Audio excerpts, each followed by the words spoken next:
Assalamualaikum warahmatullahi wabarakatuh. Saya Ranaya Safitri dengan NIM 2230403092. Pada kesempatan kali ini saya akan memvideokan tentang ukuran pemusatan data dan ukuran penyebaran data sebagai salah satu pemenuhan tugas mata kuliah statistik. Berikut videonya. Nah, baiklah, kita akan memulai dari menghitung ukuran pemusatan data tunggal menggunakan Excel yang data-datanya sudah disiapkan sebelumnya. Pertama, kita akan menghitung nilai mean atau nilai rata-rata. Rumusnya yaitu sama dengan average, rata-rata, kemudian blok semua data yang sudah disiapkan tadi, tutup kurung, lalu enter. Yang kedua, yaitu median, atau nilai tengah dari data. Rumusnya sama dengan median, blok lagi, data-datanya, tutup kurung, lalu enter. Dan yang ketiga yaitu modus, data yang paling banyak atau paling sering muncul. Rumusnya sama dengan mode, blok kembali data yang ada, tutup kurung, lalu enter. Nah, inilah cara untuk mencari ukuran pemusatan data dari data tunggal menggunakan Excel.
Nah, baiklah, selanjutnya kita akan membuat ukuran pemusatan data kelompok menggunakan Excel. Seperti yang sudah ada di video tadi, data-datanya sudah disiapkan sebelumnya dan juga rumus-rumusnya sudah dibuatkan di sampingnya. Namun, dari data yang ada, kita masih membutuhkan beberapa tabel tambahan agar bisa memasukkan rumus-rumusnya. Yang pertama yaitu tabel titik tengah. Caranya yaitu batas bawah kelas pertama ditambah dengan batas atas kelas kedua, lalu dibagi dengan 2. Selanjutnya adalah tabel FI dikali XI, maka kita kalikan 16 dikali dengan 54,5. Lalu untuk tabel frekuensi kumulatif kurang dari, maka kita ambil dari data frekuensi. Untuk yang kedua, 16 kita tambahkan dengan 32, dan tabel-tabel tersebut bisa ditarik ke bawah, lalu untuk jumlahnya bisa kita tarik ke kanan. Langsung masuk pada rumus yang pertama, yaitu untuk mencari mean. Karena sudah dibuatkan tabel tambahannya, maka akan mempermudah pekerjaan. Tinggal masukkan saja jumlah dari FI kali XI dibagi dengan frekuensi. Caranya yaitu sama dengan klik FI kali XI per, lalu klik frekuensi, lalu enter. Yang kedua yaitu median. Kita masih membutuhkan beberapa data tambahan untuk memasukkan rumus, yaitu setengah N sama dengan frekuensi dibagi dengan 2 diperoleh 50. Lalu lihat pada frekuensi kumulatif kurang dari, letak 50 berada pada kelas ketiga, maka tandai itu menjadi bagiannya. Selanjutnya adalah tepi bawah, rumusnya sama dengan 70 dikurang 0,5 lalu enter. Lalu frekuensi kumulatif sebelumnya adalah 48, untuk frekuensi mediannya 20, dan panjang kelas atau intervalnya ada 10. Lalu masukkan ke dalam rumus sama dengan 69,5 ditambah 50 dikurang 48 dibagi 20 dikali 10, lalu enter. Kemudian yang ketiga adalah modus. Caranya yaitu kita harus mencari mana frekuensi yang paling besar, yaitu terdapat pada frekuensi kelas kedua, maka kita tandai. Lalu kita cari tepi bawahnya dengan sama dengan 60 dikurang 0,5, lalu enter, dapat 59,5. Untuk mencari D1 nya dengan cara frekuensi yang 32 itu dikurang dengan 16 frekuensi kelas sebelumnya. Caranya yaitu sama dengan 32 dikurang 16, lalu enter, dapat 16. Untuk D2 nya sama dengan 32 dikurang 20, lalu enter, D nya 10. Kemudian masukkan rumus sama dengan 59,5 ditambah 16 per 16 ditambah 12 dikali 10, lalu enter. Nah, itulah cara untuk menghitung ukuran pemusatan data kelompok menggunakan Excel.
Nah, selanjutnya kita akan menghitung ukuran penyebaran data tunggal.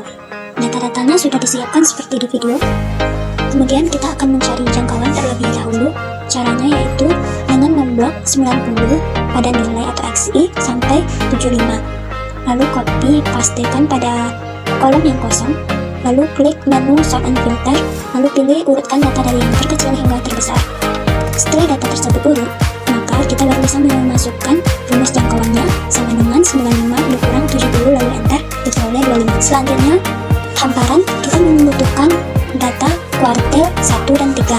Cara memasukkan rumusnya yaitu untuk kuartil 1 sama dengan kuartil, lalu blok nilai 90 hingga 75, lalu koma, lalu klik 1, enter, maka diperoleh hasil kuartil 1-nya 75. Untuk kuartil 3 caranya sama, cuma setelah komanya kita tambahkan 3 lalu enter, diperoleh nilai 90. Masukkan rumus hamparan sama dengan kuartil 3 dikurang kuartil 1 lalu enter, diperoleh hasil 15. Selanjutnya yaitu simpangan semi kuartil yang rumusnya sama dengan hamparan tadi dibagi 2 lalu enter, diperoleh 7,5.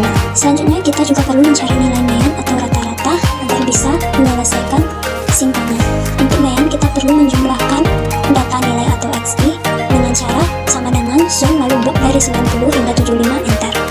Masukkan rumus mean sama dengan jumlah XI dibagi 15 karena banyak datanya 15, lalu enter, diperoleh 82. Lanjut pada simpangan rata-rata, maka kita perlu mengisi tabel tambahan tadi seperti nilai mutlak XI dikurang X bar, di mana X bar adalah rata-rata yang sudah kita cari tadi. Rumusnya yaitu sama dengan absolute klik 90 dikurang 82 meannya, lalu blok mean. Untuk mengunci datanya menggunakan F4 lalu enter, lalu bisa ditarik ke bawah untuk memudahkan. Selanjutnya kita isi tabel satunya lagi, yaitu nilai mutlak tersebut dipangkatkan dengan 2. Rumusnya sama dengan 8 pangkat 2, lalu enter dan tarik datanya hingga ke bawah. Untuk jumlahnya, dari nilai atau XI bisa ditarik ke kanan. Selanjutnya kita masukkan rumus simpangan rata-rata sama dengan jumlah nilai mutlak XI dikurang X bar dibagi 15, lalu enter. Selanjutnya rumus untuk varians sama dengan jumlah dari XI dikurang X bar pangkat 2 dibagi dengan 15 dikurang 1. Kurang 1 di sini karena datanya tidak mencukupi 30, sehingga perlu dikurang dengan 1, lalu enter. Lalu untuk simpanan baku rumusnya sama dengan SQRT, lalu klik hasil dari varians, lalu enter. Untuk hasil yang telah diperoleh ini, kita bisa menjadikannya 2 angka atau 1 angka di belakang koma saja. Nah, itulah cara untuk menghitung ukuran penyebaran data tunggal menggunakan Excel.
terakhir kita akan menghitung ukuran penyebaran data kelompok menggunakan Excel. Data-datanya sudah ada. Untuk tabel tambahannya sama seperti yang ada pada ukuran pemusatan data kelompok tadi, dan juga sama seperti ukuran penyebaran data tunggal tadi.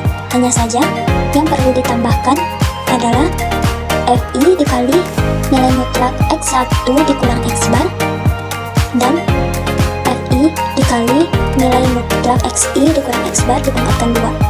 Caranya, tinggal mengalihkan frekuensi dengan hasil nilai mutlak dan hasil pangkat 2-nya saja. Untuk yang pertama yaitu jangkauan. Jangkauan kita ambil dari titik tengah.